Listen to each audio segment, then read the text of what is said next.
Hey guys, I'm back. We have another twist and turn in this case. We have a new development that the mainstream media has not caught on to yet. So I want to see how far this narrative goes, if it even reaches mainstream media. And it is about the Breonna Taylor case. Well, one of the things that's haunted me about the case is how Breonna Taylor took 6 shots and her boyfriend didn't take any. I've been trying to figure out what was the setup in the apartment, where everybody was. I initially came to one conclusion, which was Kenneth Walker was behind her, fired the gun. The cops breached the door, opened fire, and Breonna was wide open. Her boyfriend runs off to the side and was never hit. But here's another scenario. According to this headline in the dailymail.com UK, published on October 2nd, Breonna Taylor's boyfriend said she was the one that opened fire on cops during no-knock warrant before changing his story. This is according to the now indicted officer's testimony revealed in secret grand jury recordings. So as we know, last Friday, 20 hours of audio from the grand jury proceedings related to the Breonna Taylor case were released. Officers who had a no-knock warrant testified that they knocked 3 times and identified themselves before they breached her apartment. It's a key issue because the officer said they opened fire after Taylor's boyfriend, Kenneth Walker, fired a gunshot at them. Walker has said he didn't know the men who burst into the home were police. But Brett Hankinson, the cop charged with wanton endangerment, told investigators that Walker initially said his girlfriend was the one who opened fire. Walker later changed his story and said that he was the one who opened fire. So, among the recordings, the grand jury recordings, Brett Hankinson did an interview with investigators back in March where he made this allegation or this statement.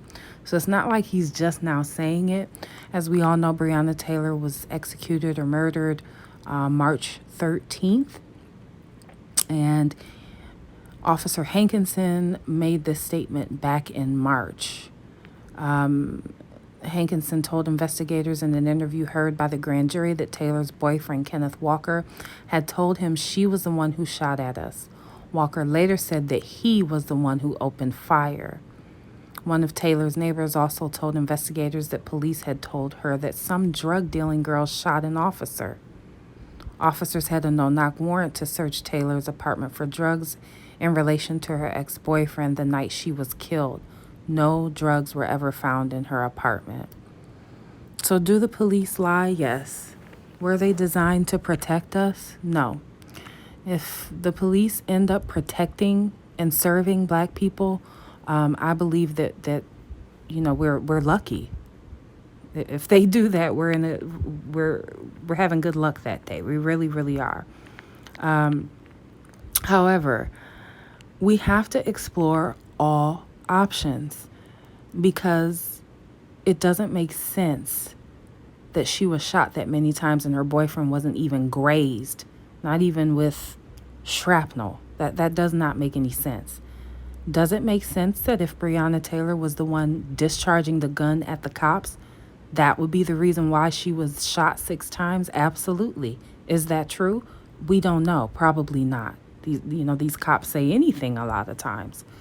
But the question is, why and how was she shot so many times? So do you believe he was standing behind her? Her new boyfriend, Kenneth Walker, was standing behind her and she was used as some sort of shield and then he ran off?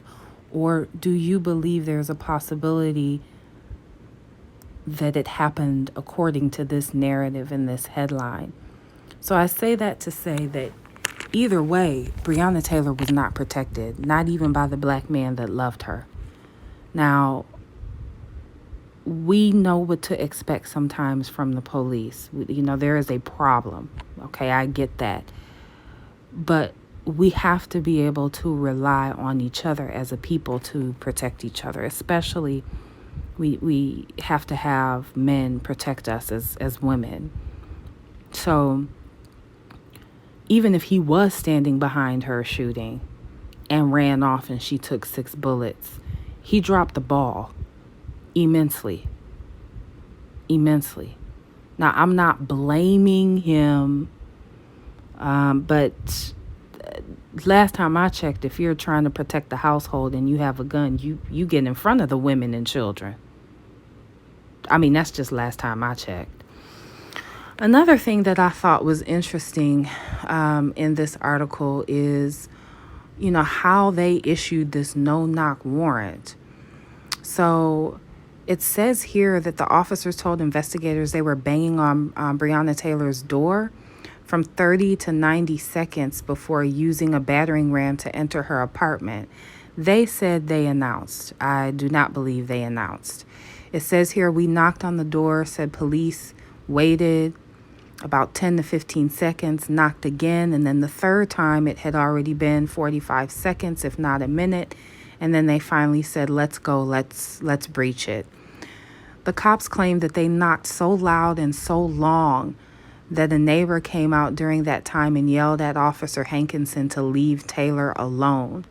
A second neighbor was also documented in this article as coming outside to look around and ask what was going on, and he was told, or she was told, to go back in their apartment. So does it seem to you that the neighbors and everybody around knew the police were out there, but Breonna Taylor and Kenneth Walker, they didn't know the police were out there? Or do you believe the neighbors thought somebody trying to get in was out there? They didn't think it was the cops. Based on the positioning, if Officer Hankinson, the one charged with wanton endangerment for firing into other apartments, if he was standing, outside of the apartment ready to fire, and it's a white guy standing there, would you think, that's the cops if you're looking out of your window as a neighbor? So was it everybody else knew it was the cops but Breonna and Kenneth, or nobody knew who it was? They just heard the banging and came out and was telling them to leave her alone. What do you think about their recount of events? Either way, both of the men, her ex-boyfriend and her current life, failed to protect her. I'm saddened that Breonna allowed herself to be used and allowed herself to be in a situation where, that person did not have her best interest at heart in regards to her ex-boyfriend.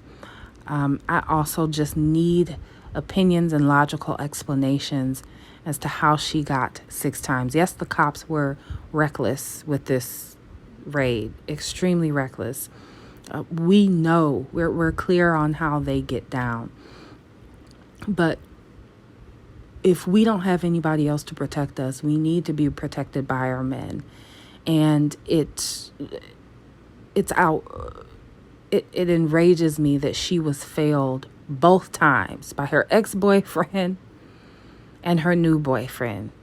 How was she shot 6 times and her boyfriend not shot once? Leave your comments below. Let me know how you feel. Chime in. Thanks.